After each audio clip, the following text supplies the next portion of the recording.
Komedi tentang mengapa seorang Yahudi abad pertengahan menjadi seorang Katolik dalam Kisah Abraham oleh Joshua Charles. Dalam kisah perjalanannya menjadi Katolik, dan ini pelajaran yang dibagikannya part 4 dari 34. Mari kita dengarkan baik-baik, semoga Roh Kudus membimbingmu.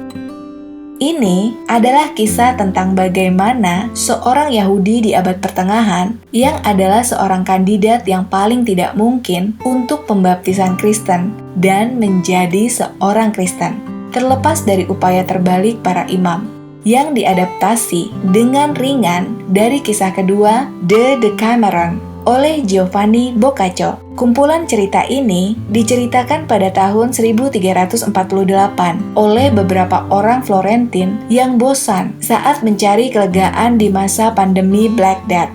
Kisah lucu ini menunjukkan bagaimana hal terburuk mendorong keputusan yang terbaik, dan itu diungkapkan dengan cara menyindir. Dan ini juga salah satu alasan utama saya sendiri dalam memutuskan untuk menjadi seorang Katolik. Karena gereja terus berdiri di seberang sejarah dengan gigih, konsisten, dan stabil, terlepas dari upaya terbalik dari para klerusnya.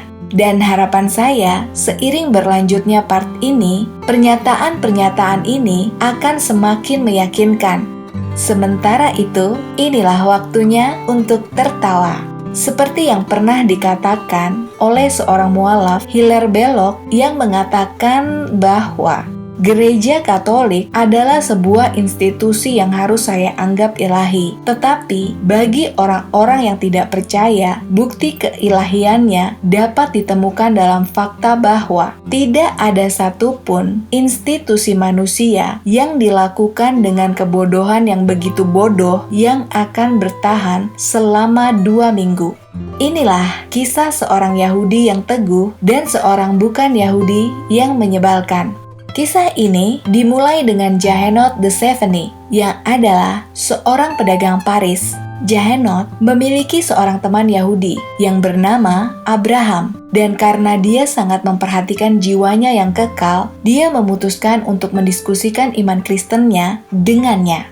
Abraham memberitahu Jehanot bahwa dia percaya tidak ada iman yang sehat dan suci kecuali orang Yahudi, dan bahwa iman kelahirannya akan menjadi iman kematiannya.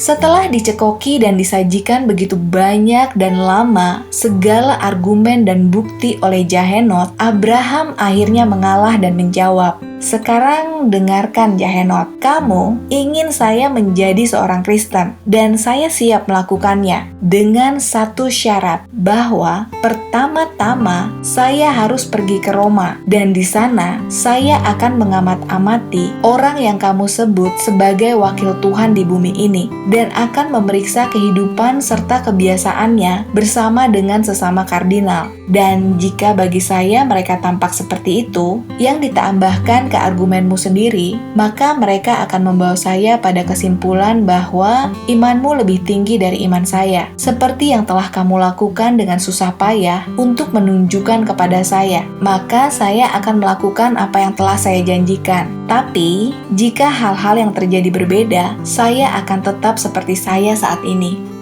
Kemudian Jehanot yang sebelumnya sangat optimis tentang prospek pertobatan Abraham lalu menjadi sangat murung setelah mendengar keinginan Abraham untuk mengunjungi Roma. Dan Jehanot berkata-kata dalam hatinya sendiri, saya telah menyia-nyiakan energi saya yang saya kira telah saya gunakan untuk efek yang begitu baik, dan berpikir akhirnya saya akan dapat mempertobatkannya. Karena jika dia pergi ke istana Roma dan melihat betapa kotor dan jahatnya kehidupan yang dipimpin oleh para klerus, maka itu dia tidak akan menjadi seorang Kristen. Tapi jika dia sudah menjadi seorang Kristen, dia akan menjadi seorang Yahudi lagi tanpa gagal.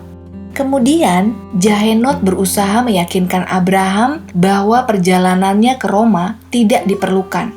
Jehanot berkata, "Mengapa kamu ingin menempatkan dirimu pada masalah dan biaya yang tidak ada habisnya untuk pergi jauh-jauh dari sini ke Roma?" Tapi Abraham menolaknya dan bersikeras untuk mengunjungi Roma.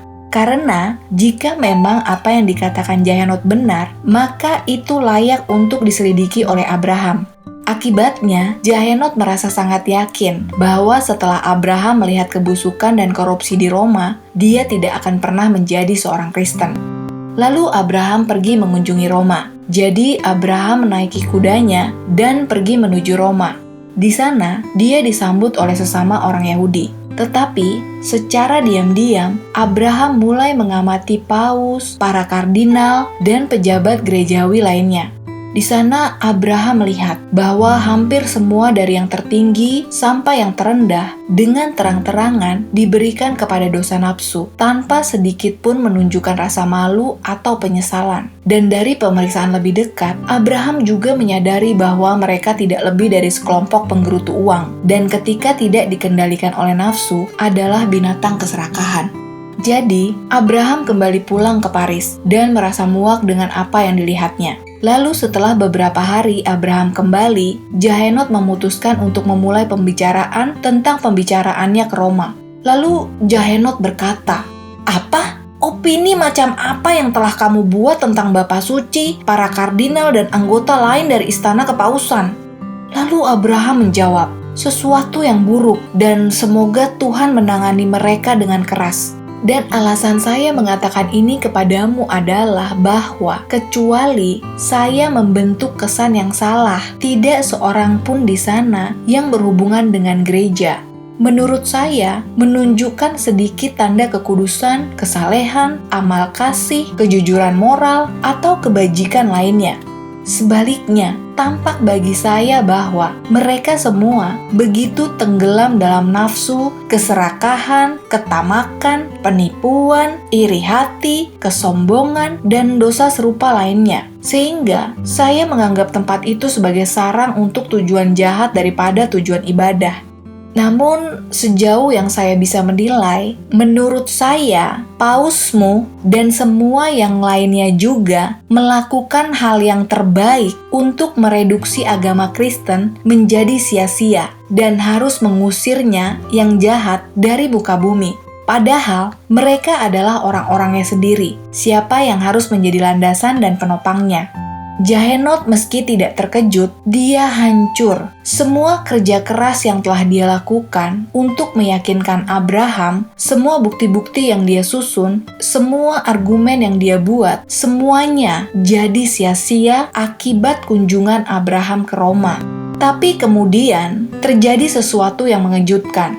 Kata Abraham lagi dengan alis terangkat, "Karena jelas bagi saya bahwa upaya mereka yang jahat tidak berhasil, dan bahwa agamamu terus bertumbuh dalam popularitas dan menjadi lebih indah dan termasyur. Saya hanya dapat menyimpulkan bahwa agamamu sebagai yang lebih suci dan asli daripada yang lain." Ya, itu sepatutnya memiliki Roh Kudus sebagai landasan dan pendukungnya. Jadi sebelumnya saya memang berdiri teguh dan pantang menyerah terhadap permohonanmu dan menolak untuk menjadi Kristen. Tapi sekarang saya memberitahumu dengan jelas bahwa tidak ada apapun di dunia ini yang dapat mencegah saya menjadi seorang Kristen. Karena itu, marilah kita pergi ke gereja di mana sesuai dengan ritus tradisional iman sucimu, kamu akan membaptis saya. Bagi Jahenot, penurunan undiannya hanya diimbangi dengan bangkitnya semangatnya.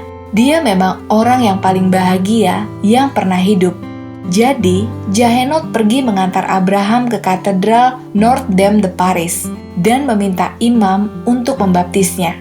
Segera setelah sang imam mendengar, dia menegaskan bahwa Abraham telah dengan bebas memilih untuk dibaptis. Lalu mereka meminta usulan untuk nama Kristen Abraham yang baru. Dan saat itu, Jahenot berkata, "Panggil dia John." Setelah itu, Jahenot meminta beberapa guru terbaik di Paris untuk mengajar Abraham dalam iman. Lalu Abraham yang seorang mantan Yahudi itu menjadi orang yang baik, layak, dan suci dalam segala jalannya. Dan itulah kisah tentang bagaimana seorang Yahudi abad pertengahan, Abraham, yang menjadi seorang Katolik. Kisah itu berasal dari beberapa sumber buku, yaitu Robert Spade, The Life of Hilaire Belloc, New York, Farrar, Straus, dan Claude tahun 1957, dan Giovanni Boccaccio, G.H. McWilliam, Trans, The Decameron, Second Story, New York, Penguin Box 2003.